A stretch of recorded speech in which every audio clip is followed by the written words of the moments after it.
we have a great guest with us, the incredibly accomplished Adegoke Omotola on my new podcast, An African's Queen.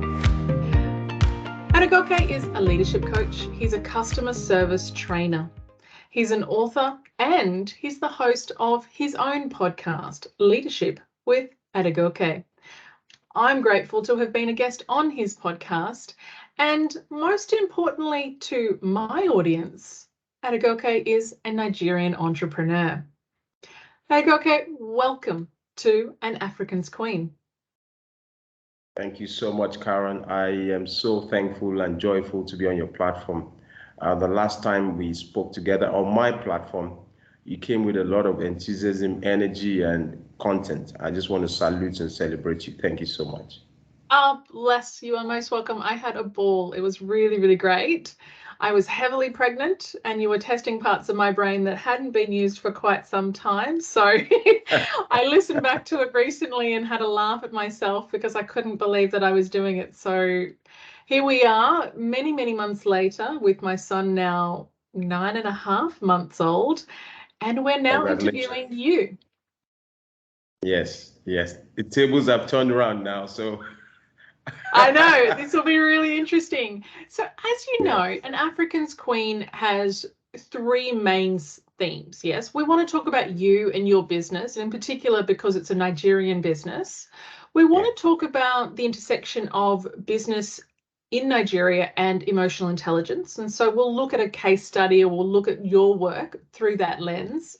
And finally, we want to look at Nigerian culture. We want to bust some bubbles on stereotypes of what people think about Nigeria. But also, it's being a bit selfish of me to say, I kind of want to know, what am I getting myself into with my move to your beautiful country? Yes. Let's kick off with, yeah, it's huge, yeah? We're going to unpack so much, yeah. We absolutely are. Now, as we record this, it's nearly evening for me, but your day is just beginning. What does a day in the life of Adegoke look like? Wow. The day starts at 4:30 in the morning. Every day. That's asking a lot. Yeah. Before now, it started at 5 o'clock. But I have what I call a leadership walk with Adegoke. I have executives that are in my network and in my community where I stay, where I live. We go on a walk and listen to my podcast and share, also do aerobics exercise, So, so we do that for about an hour till 5:30, and they go off to work. Then I come in to have my quiet time, and I do that, Then I call my wife and I pray with her. Then I, sit and just take a nap. Then the day starts, So the day literally starts at 4:30.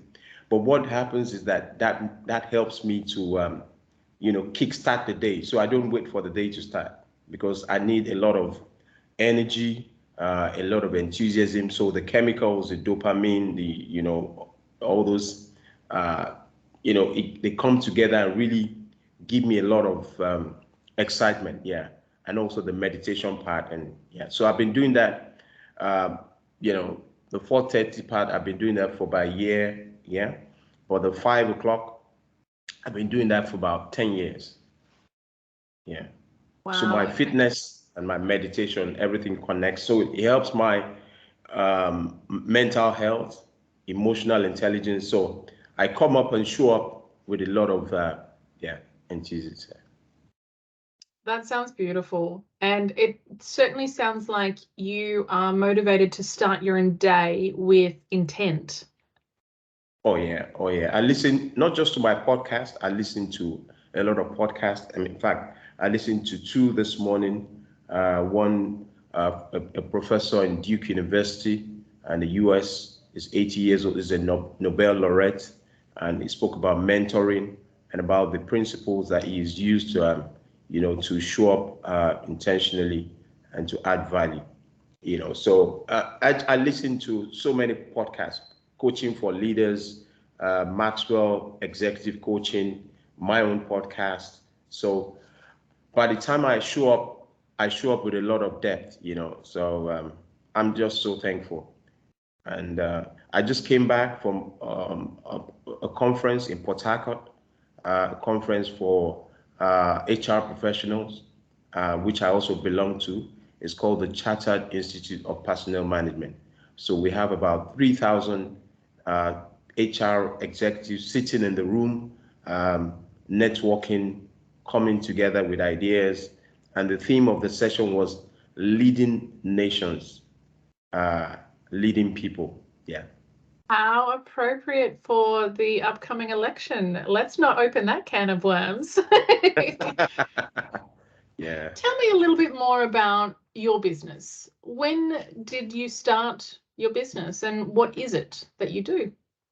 Okay. I've been an entrepreneur now for 21 years. I used to work in the banking sector, and I I left the banking sector intentionally because I felt that the world needed me. I could add more value, but that was a big gamble because no one around me had done it. So that I didn't have anyone to mentor me or to give me direction. So I had a lot of naysayers and people that felt that, look, this thing is just a waste of time. Why don't you just build your career? But when I look back, I'm thankful that, I took that decision, which has led me to, collaborating with you, showing up even at this time. So I started off with a real estate business because I did a master's in property valuation and law, City University Business School in the UK, now Bayes Business School. And incidentally, I used to be the alumni president, the first alumni president in Nigeria. Yeah. So then 15 years ago, I started a consulting firm, which is management consulting. I started off in the customer service space, became a certified customer service professional 4 years after that. And a year, prior to becoming a certified customer service professional, I wrote a book, which is customer retention and experiential approach. I think I have. I love that you're reaching out for it. Bring it up and show us.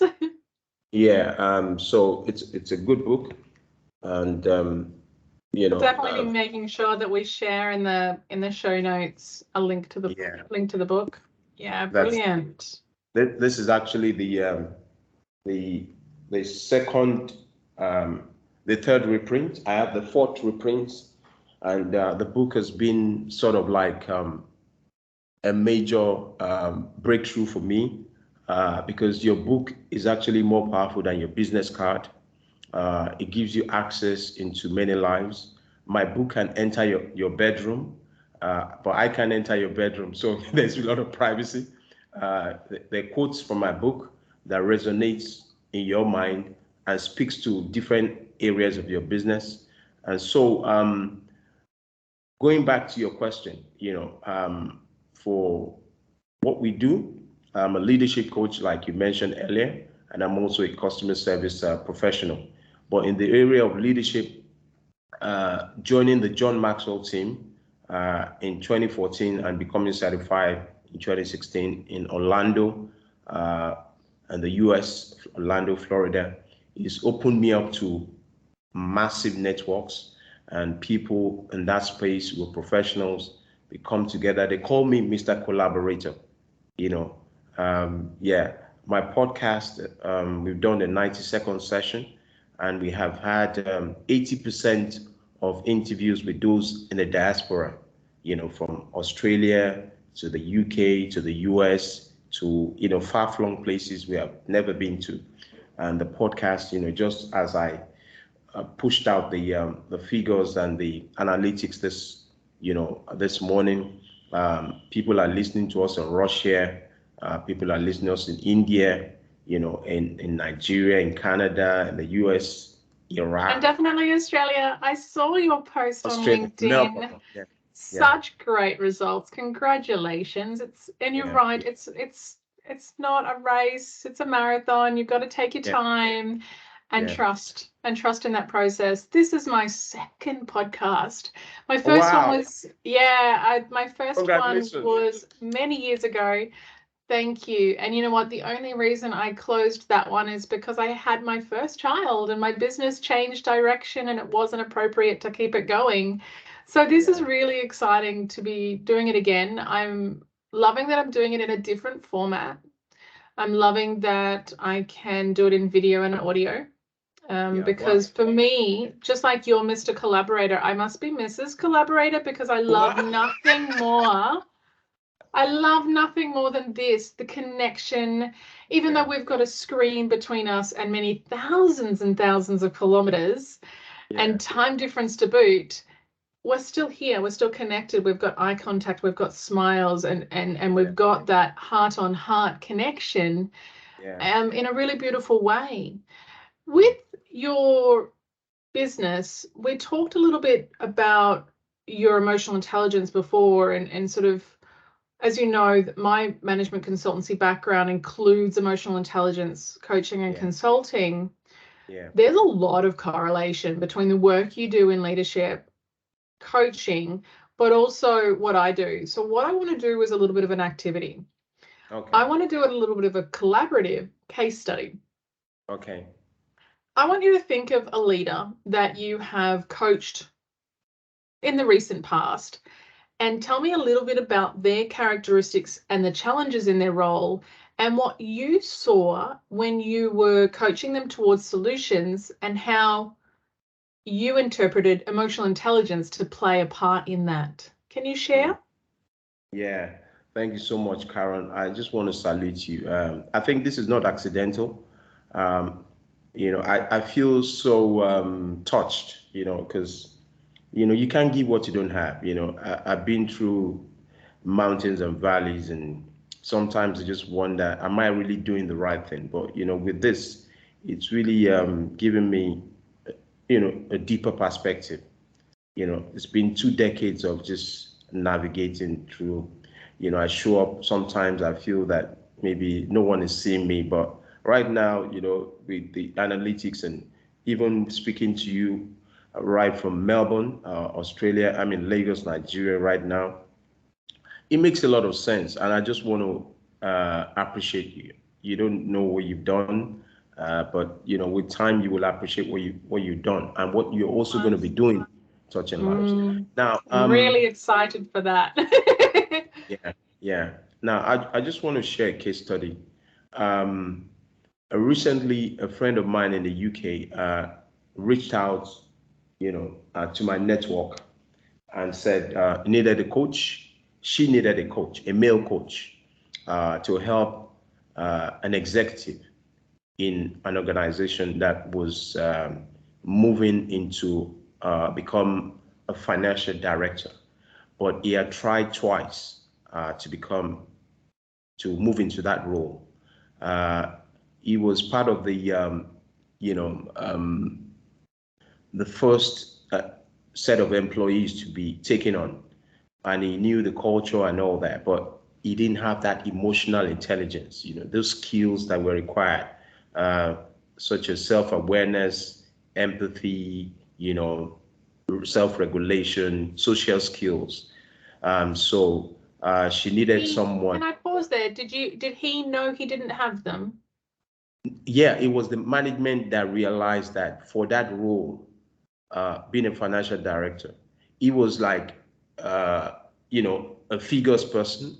You know, you find that engineers, accountants, they're at the back office, so they don't really deal with people on a day-to-day basis. And so those skills of emotional intelligence is not really high up there for them. For social skills, um, but it's needed.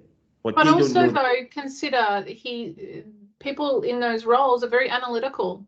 They're very Yeah, logic based. They're not the way they use their brain is different. So it's not good or bad, or with or without necessarily remembering. And I want to make sure this is clarified only because a lot of people make the mistake that we either have or don't have emotional intelligence. And as you've experienced, we all have it. It's whether we utilize it more or less given the context we're in. Engineers, people in finance and accounting don't utilize their emotional intelligence as much because they're utilizing other skills like being analytical, like numbers and all the rest of it. I don't clearly think that way, so I don't even know the adjectives to use. You're quite right. But just wanted to make sure that we're clear there because that is a common misconception. But yes, you were saying? Yeah, that's a good one. So I totally agree with you. But what I'm just saying is that for the role that it needed to move into, which is the financial director, it needed those skills because he was going to be interacting with different organizations, both government, private sector, and public sector.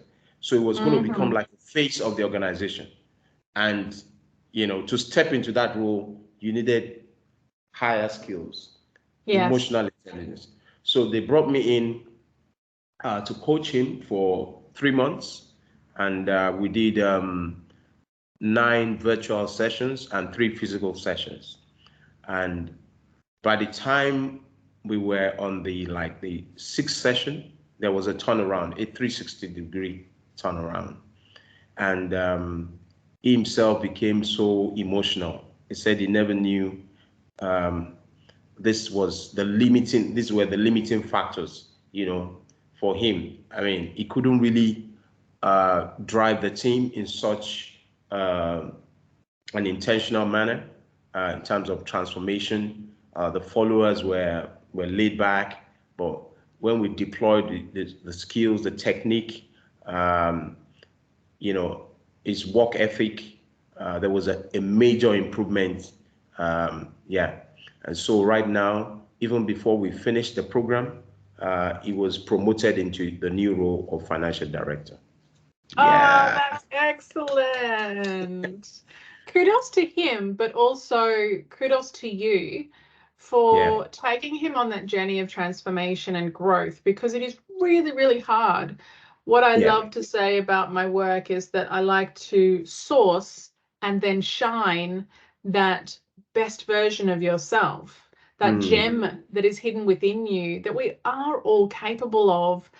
But sometimes what has to happen is we have to get the pitchfork out and smash the rock away to find the gem and then to shine it up. And we have to go through that hard work. We can't do it by ourselves. We need coaches. We need support and people who are trained, qualified to understand how to make those shifts. Because it's not as simple as mentoring, where it's a conversation and following in the footsteps of someone's career or their advice. There are actual techniques and activities that we do with our clients to make those mental shifts, so that's beautiful. Thank you for sharing. That is cool. Very, very cool. Thank you. So when it comes to emotional intelligence and you, especially since we've talked about it in your interview of me, what have you observed about yourself that has changed? You mean in the last 6 months or 1 year or 5 years or 10 years? Since you and I spoke, which was late last year, has there been any significant shifts in the way that you've approached the identification of your emotions, your self-awareness, but also how you relate to other people, how you use emotions and emotional information? A lot is even while I was taking this gentleman, I was also examining areas of my life where I needed to improve and show up intentionally. Self-awareness for me really, when you show up and add value, sometimes people don't know that you also have your own, they call it demons, that you sometimes you don't just feel like showing up. You spoke about your first podcast that you had to shut it down. I must tell you, there have been instances, even getting to 92 podcasts, there have been instances where I just felt like, look, I mean, is it really worth, all this? This is my brand, Leadership Talk with Adegoke. So much has gone into it. I have the morgue. I have, people are listening, and sometimes I just feel like, oh, but that self-awareness. I just look, you more than this. You are a light. You're supposed to shine.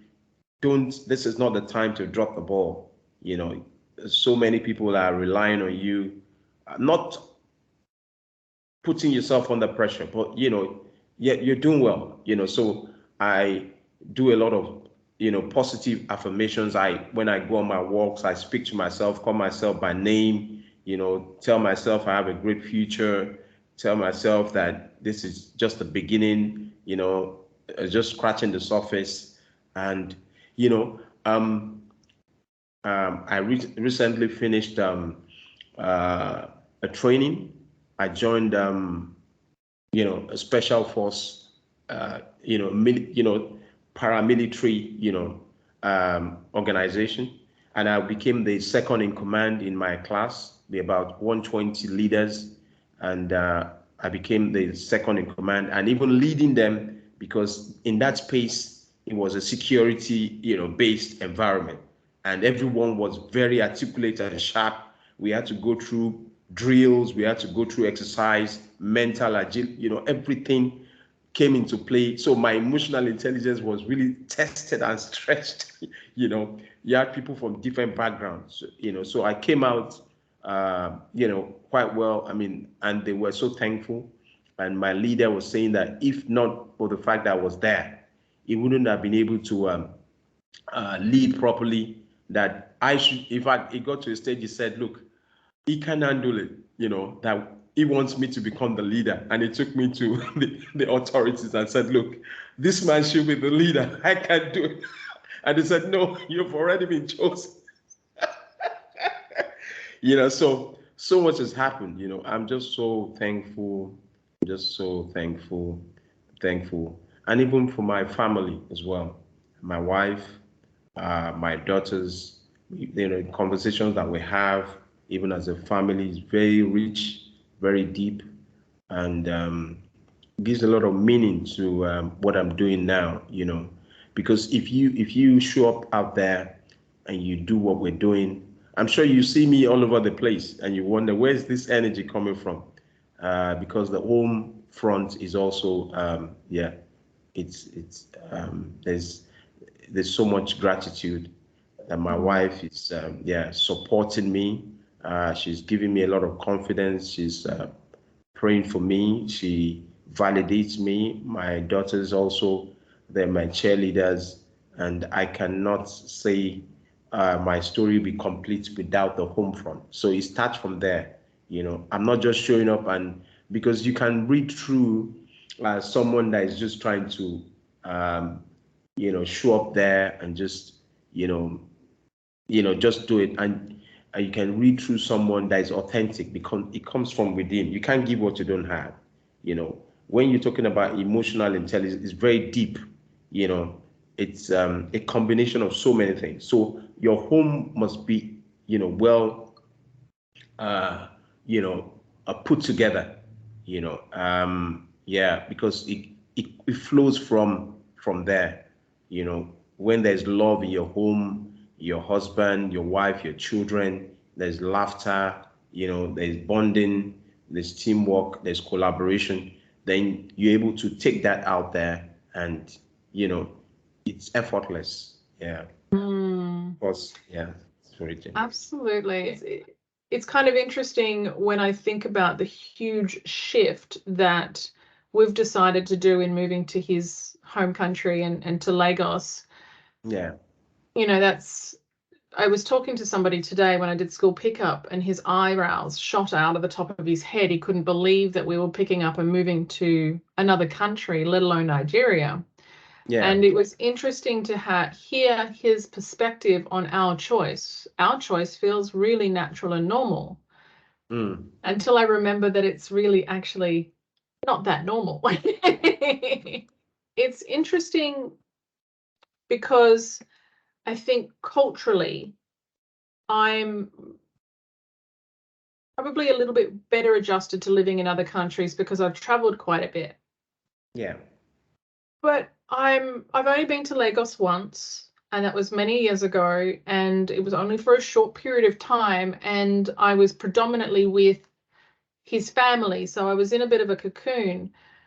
I want to hear from you, like, maybe let's talk more about the business aspect of Nigeria first, but I really want to unpack Nigerians as entrepreneurs, because when I was there, I couldn't get over how entrepreneurial you are as a people.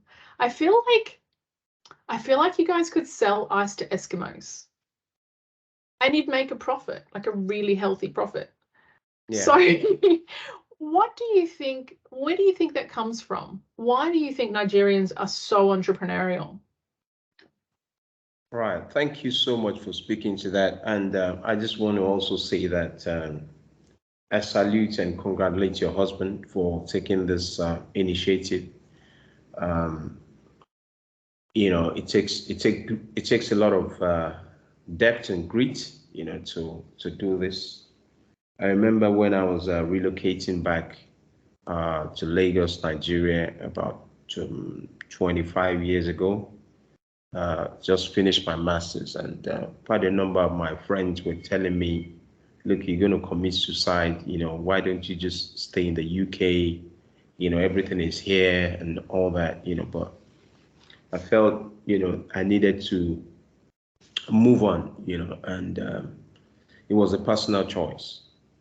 Um, were things challenging? Yeah, yeah, but eventually, the man I am today, by the grace of God, I have more depth, as opposed to if I had, I still have opportunities, UK, you know, go back and forth, my wife is there, and, but yeah, I feel my message is more powerful. You're tapping into my message now because I'm on ground. I'm if I don't have this experience, you would not be asking me, because this kind of question.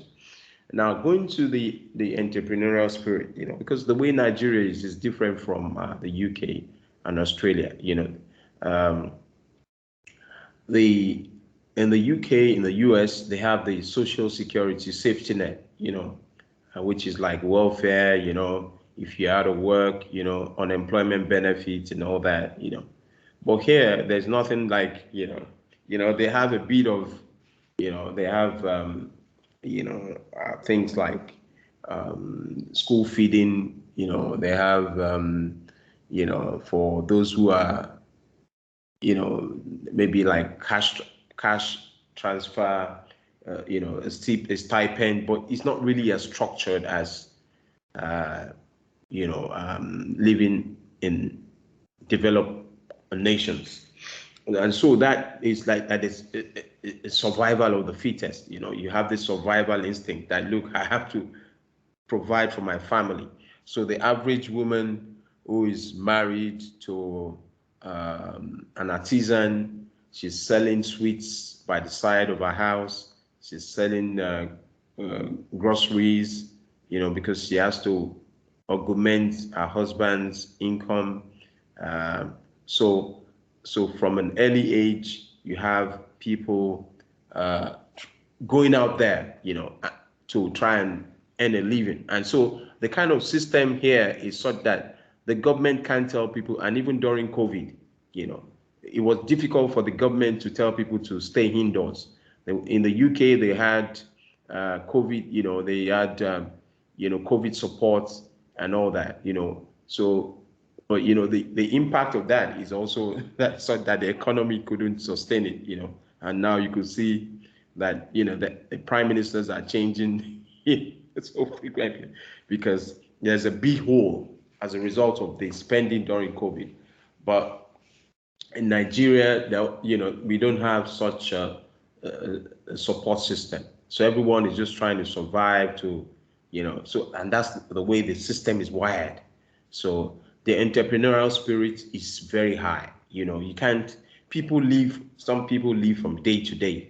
If they don't go out on a day, they might not be able to feed their family. So they have to go out there and put their wares in the open or something. Or then when it comes to startups, that's another level.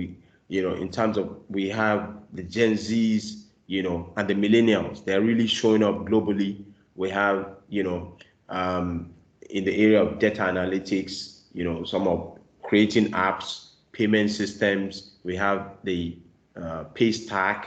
We have different companies that also, angel investors are, bringing B series investment, millions of dollars, because Nigeria is such a huge market. The population is huge, and you cannot. This is the biggest nation in Africa, over 200 million people.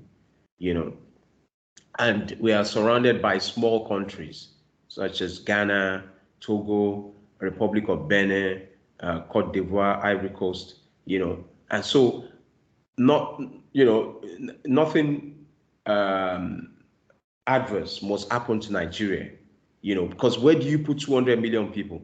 I mean, we're almost as massive and, in terms of numbers as the US, so, and we have 36 states, we have governors, we have, as a national assembly, we have senators, House of Reps, we have councillors, we have local government officials, so Nigeria is very diverse. And you see Nigerians, and also that entrepreneurial spirit, you see them in every nation in the world. Once you see a Nigerian, you see someone, even in his mannerism, sometimes you might see a Nigerian as arrogant. Nigerians are self-aware. They're not, you see the average, out of 4 black people in the world, 1 is a Nigerian, and in the area of, robotics, engineering, business, they're everywhere. I'm sure you also see them in Australia. They migrate. Nigerians, they move from place to place, whether it's in Canada, it's in Australia, it's in US, it's in, anywhere in the world, you see them. So that's also part of the entrepreneurial spirit, so let me just yield for now, so that it used to make me laugh that we couldn't go anywhere without my husband knowing someone, or like there'd be less than 3 degrees of separation. When he and I met in Cambodia. Most people don't know that. And so I was traveling, wow. and he was living there playing football, and he captured my heart, and I didn't travel further. Wow.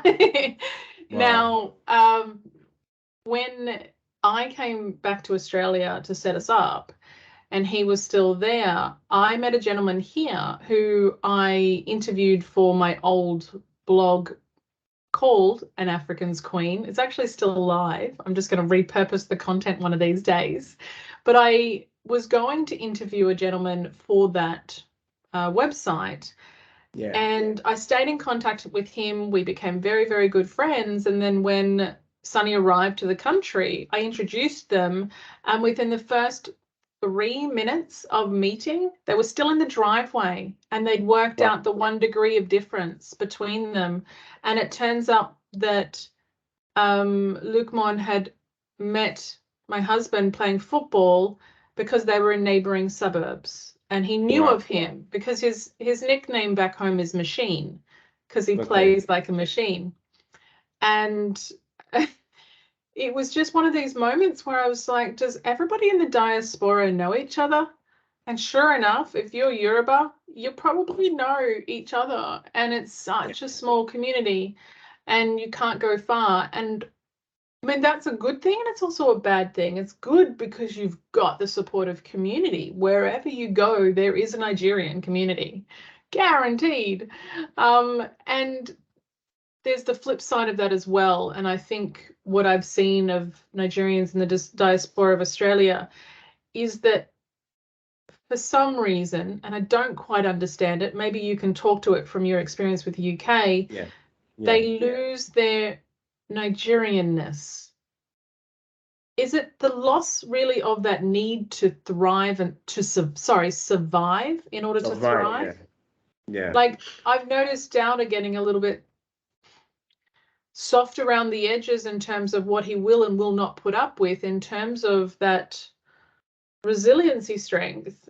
And I wonder, is it because of the influence of Western life culture. here, Western Yeah. culture versus Nigerian culture? Did you have a similar experience living in the UK? Yeah, well, I mean, initially when I got there,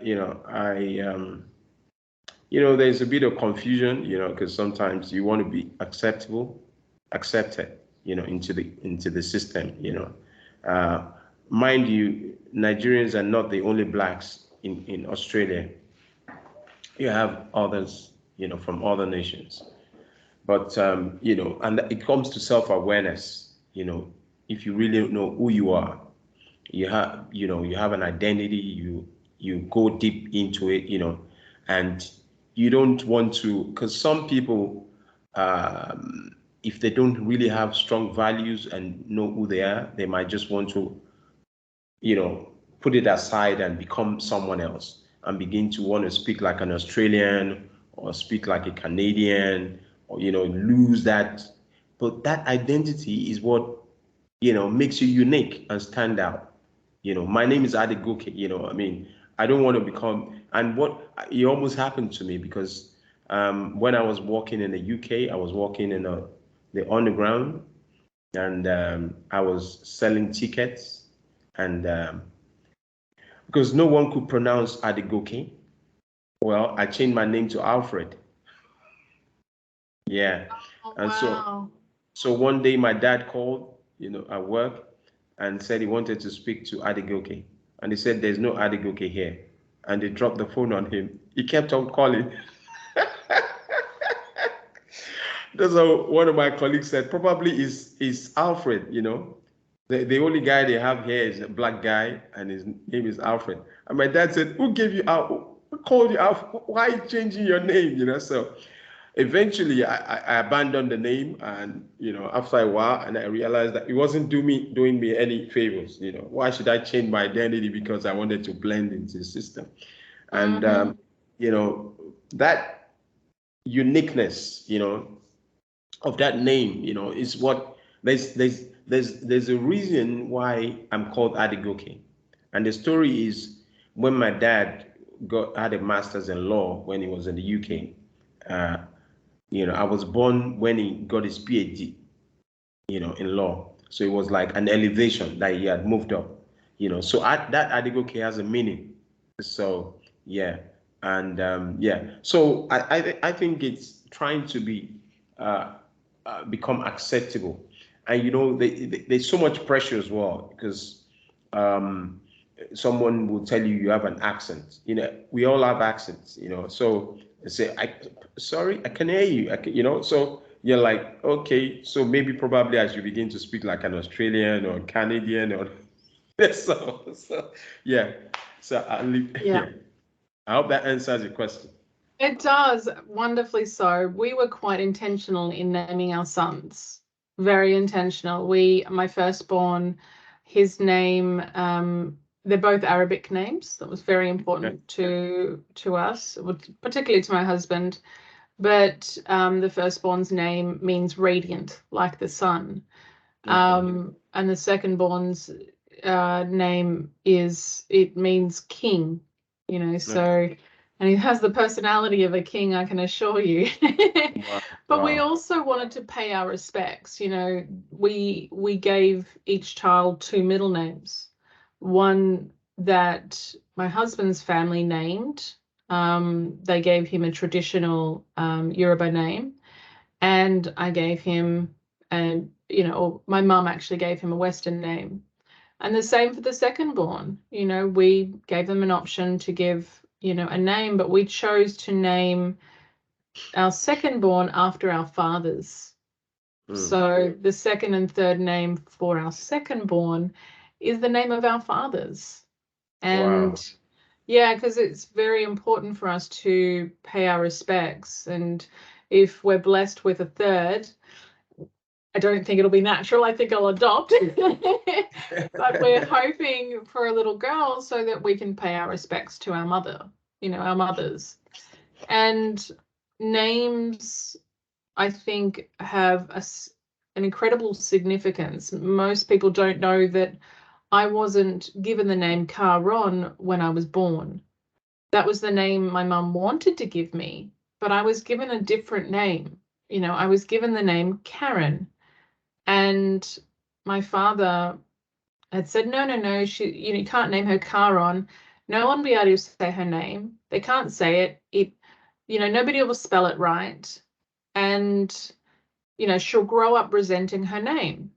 Well, I did. I grew up resenting the name Karen, and I hated it. And I went by the name Kaz because I hated my name so much. And then when I was 25, I changed my name to Caron because Caron is my grandfather's name. His name is Ron. And my mum wanted to name me after her father. And whilst now I still go by Kaz because Australians are linguistically lazy and can't do 2 syllables, they still call me Karen. They don't say Caron. But that's okay because my name has meaning. And if you can take the time to say it right, it means a lot to me.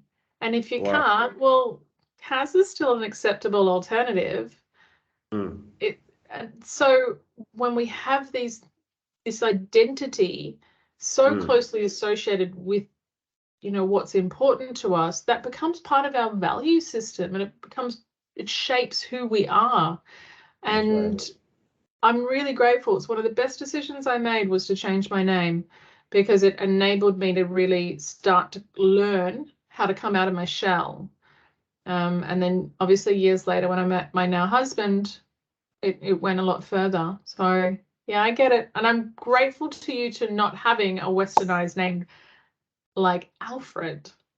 I would have gone with like Adam or something close to your name, but why Alfred?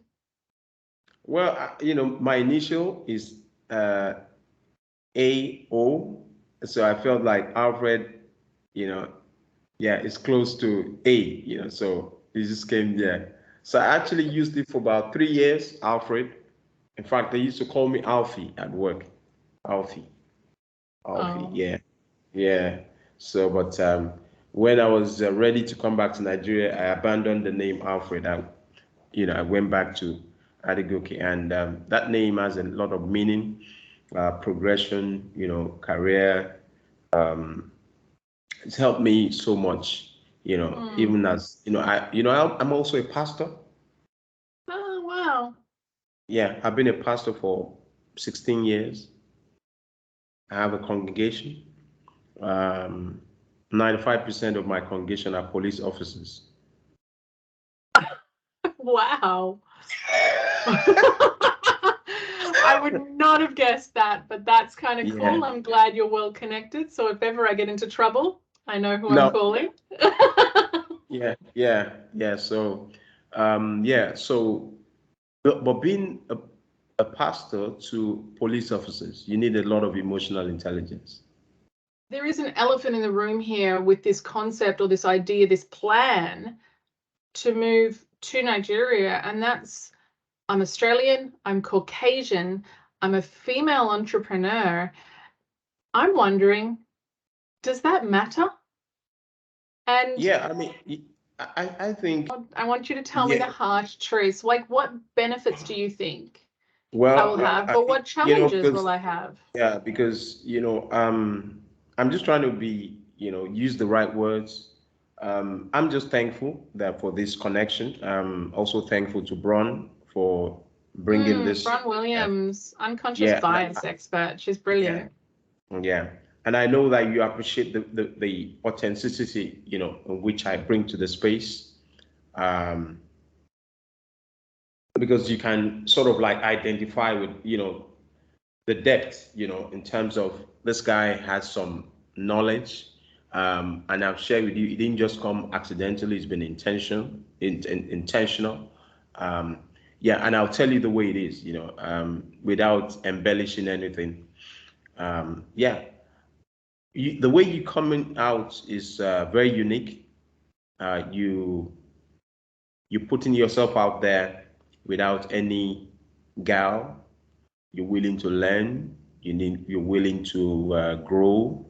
You're willing to make yourself vulnerable in certain areas, and that's the way to do it.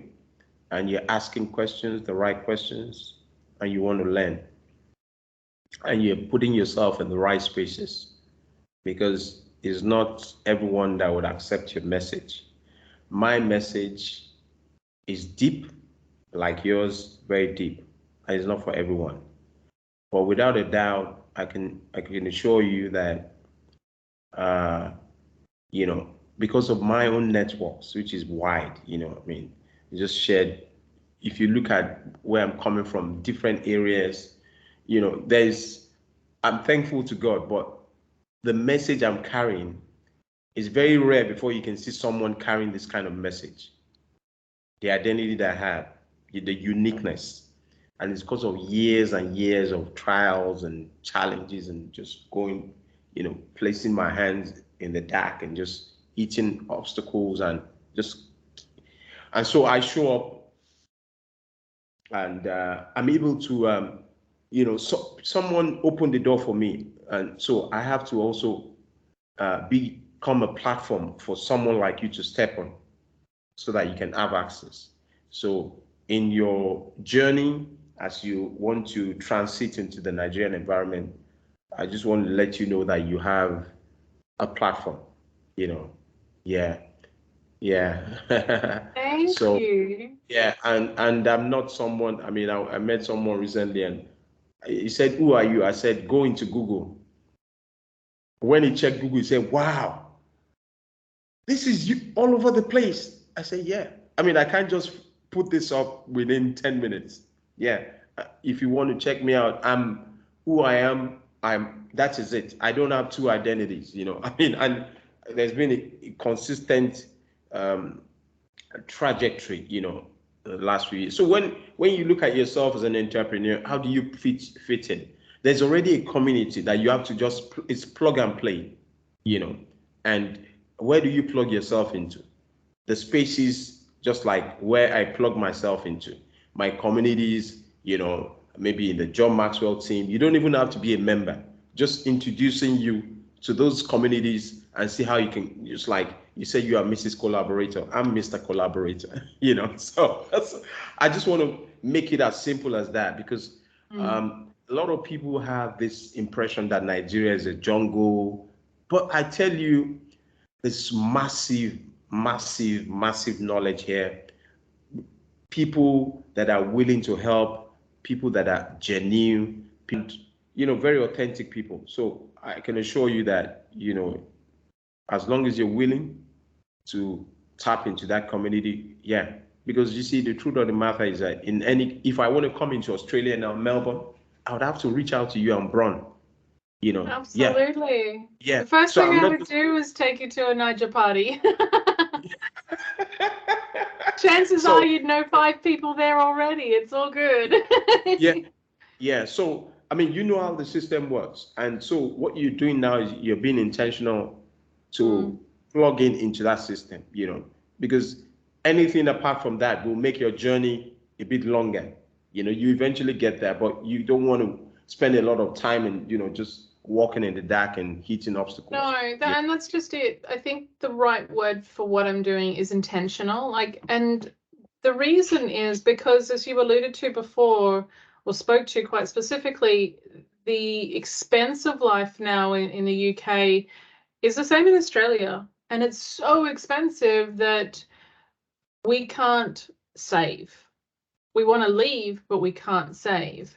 And the challenge that I have is that one of us needs to hit the ground running with employment. Now, my husband will have a business that's starting, but it won't turn income for a long time. yeah, One of yeah, us has to have an income. And the only way that I can foresee making it possible anytime soon is if I start working for an organization that's based over there that allows me to work remotely from here to begin with. Now, I've had a lot of naysayers say, oh, that's not possible, you can't do it. BS to that. There is an organization that will see that I've got incredible skills to bring, not just in emotional intelligence, but small business and management consulting, marketing, communications. There's a plethora of stuff that I can bring to an organization that doesn't rely on me being there physically, certainly not for the first few months. Now, something has to change in today's reality in order for me to create tomorrow. And that shift must happen. The whole premise behind this podcast is not just to learn about you, your business, and to meet people, but it's also to unpack what I don't know about this beautiful country that I'm moving to, and to seek support before I've gotten there. And certainly, hopefully, it leads to a job offer exactly like the one that's going to help support us to relocate. I mean, God willing, that would be amazing. But if you don't ask, you don't get. If you don't play the game, you can't score a goal. It's as simple as that. So wow, Caron, I love that. I love that. You're very clear about, you know, where you're headed to, and this is rich. You know, I'm not making any promise, but I just want to let you know that, you know, like I said, we've gone to, you know, create the door, and so to give you the platform to come in. So the platform is always there for you to tap into whenever you want to, you know, tap into it. Yeah. I'm already tapping on it. This has been an amazing interview, Adegoke. Thank you. I have one final question for you.